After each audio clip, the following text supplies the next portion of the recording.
Hello everyone, in this video I will show you how to fix camera not working issue on Samsung Galaxy S24 Ultra.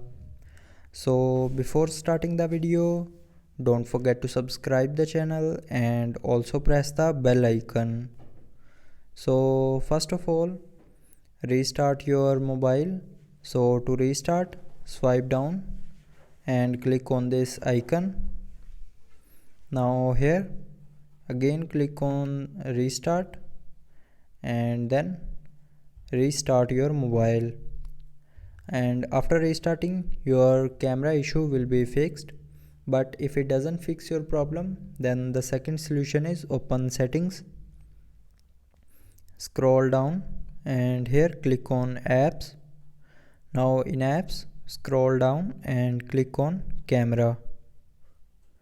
Now here go to the storage of camera and then click on clear cache memory and app data of camera. Now here click on clear data and click on delete to confirm, and after that your problem will be fixed.